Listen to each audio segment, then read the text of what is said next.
कह दिया इसका बचना मुश्किल है, इसकी कोई गारंटी नहीं है क्योंकि इसके फेफड़े ने काम करना बंद कर दिया। बच्ची का फोटो उन्होंने लगाया है, कहीं बैठे हो तो हाथ दिला सकते, कहीं अगर बैठे हो तो हाथ दिला सकते, नहीं तो आप फोटो पर बच्ची का प्रतिबिंब देखेंगे जिसके अंतर्गत उसके शरीर की नसों ने काम करना बंद कर दिया।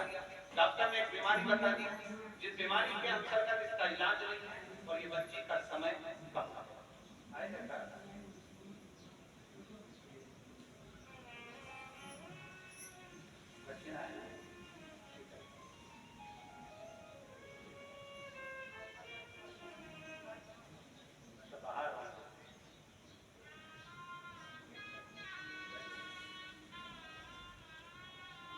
बीमारी इतनी तेज बढ़ गई कि डॉक्टर ने कह दिया ये वो बीमारी है जो लाखों बच्चों में से एक में हो जाती है। शरीर काम करना बंद कर दिया, हम लोग बड़े टेंशन में आ गए। अब उसके रहने का कोई भरोसा नहीं, डॉक्टर ने गारंटी भी नहीं। बच्ची मेरी 1 महीना हो गया वेंटिलेटर पर पड़ी गई। दादा 1 महीने तक मेरी बेटी वेंटिलेटर पर रही। गुरुजी हम सीहोर जिले में रहते हैं और आपके पास में ही रहते हैं, फिर भी हमारा विश्वास आप में इतना नहीं था। हम सीहोर जिले में रहते हैं, आपके नजदीक में रहते हैं, पर हमारा विश्वास आप में इतना नहीं था। पर मेरी बेटी जब बीमार पड़ी, डॉक्टर ने जब जवाब दे दिया, उसको 1 महीना वेंटिलेटर पर हो गया, तब उसी जगह पर डॉक्टर के यही काम करने वाली एक नर्स ने कहा कि तुम सीहोर पास में है, तुम इस बच्ची को वहां ले जाओ और बाबा से प्रार्थना करो। बच्ची नहीं जा सकती तो बाबा से कहकर वहां का रुद्राक्ष लिया, प्रार्थना करो वहां। एक बार अगर आपने जाकर वहां का रुद्राक्ष लाए, उसका जल दिया ना, मुझे उम्मीद है कि बच्ची डॉक्टर 1 महीने से वेंटिलेटर पर है, इसका कोई भरोसा नहीं कि उठेगी तो ये जिंदा है। और आप भरोसा रखो, हमारा विश्वास आप पर नहीं था, हम भले सीहोर के पास के हैं गुरुदेव, पर भरोसा नहीं पर जान गए गुरुदेव, कथा हो गई।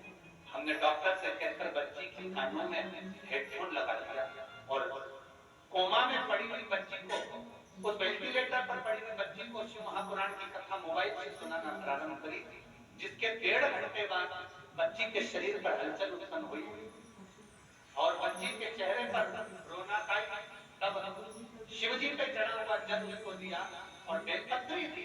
तब मेरी बच्ची बाबा की कृपा से आराम लगना प्रारंभ करा। आज मैं अपनी बच्ची को लेकर प्रणाम करने के लिए आया हूँ गुरुदेव। मैं जिला सीहोर, ग्राम जानपुर बाबड़िया का निवासी।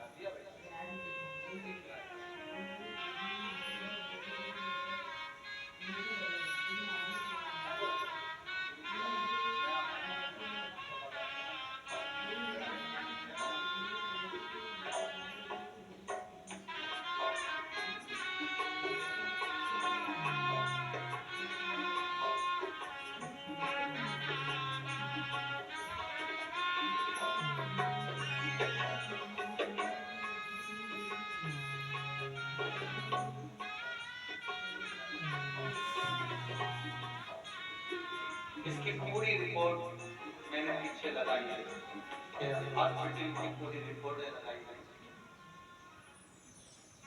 जो बीमारी इस बच्ची को हो गई थी, सारी रिपोर्टें बच्ची की लगाई थी।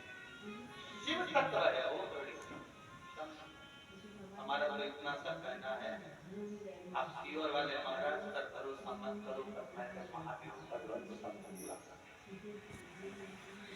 हर हर महादेव। श्री शिवाय नमस्तुम। जय हो शिव भक्तों, तुम्हारे अपार जन समूह 8 दिन से वहाँ बैठे हो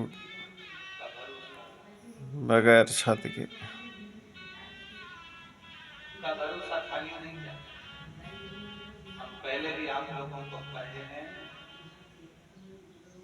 मीराबाई जब तक पृथ्वी पर रही तब तक मीराबाई को पहचानना कठिन था। नामदेव जी पृथ्वी पर रहे तब तक नामदेव जी को पहचानना कठिन था। स्वामी विवेकानंद जब तक रहे उनको पहचानना कठिन था। रामकृष्ण परमहंस रहे, आप किसी को मत पहचानो, पर देवरिदम महादेव को जरूर पहचानो। वो है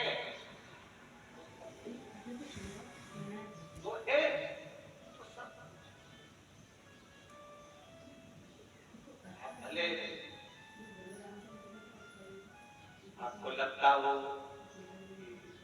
इतने लोग आते हैं सब पगला गए या बेवकूफ हो गए, तो हम कहेंगे तुम्हारा बेवकूफ होना भी सार्थक है, तुम्हारा बेवकूफ होना भी सार्थक है।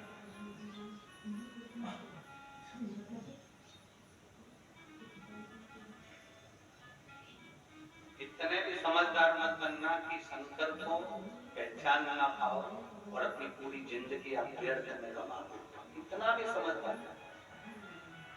शिव तत्व को जानो, एक लोटा जल को पहचानो, शंकर की अविरल भक्ति को जानो, शिव तत्व को जानो, और जिस दिन तुम शंकर को जान गए तुम्हारा जीवन सार्थक हो। और देखो भाई, शिव महापुराण की कथा तो कहती है जब तक जीना है तब तक सीना है, जिंदगी है तब तक लोगों को सुनना भी है और पढ़ना भी है, और अपने भजन में कमी नहीं आना, अपने स्मरण में कमी नहीं आना, अपनी भक्ति में कमी नहीं आना। शिव भक्ति को धारण करिए। रमेश ने उसके परिवार में खूंटे में महादेव का दर्शन किया,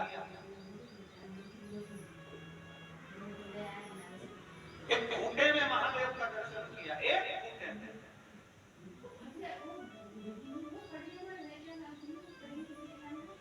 अब जरा विचार करिएगा, वो खूंटा तो बेड़ियां बंधा हुआ था, वो खूंटा तो बेड़ियों से बंधा हुआ था, उसमें शंकर को देखा। फिर वही बात आ गई, मानो तुम्हें गंगा माँ, गला पकड़ रहा है भाई, मानो तुम्हें गंगा माँ, ना मानो तो बैठा। अगर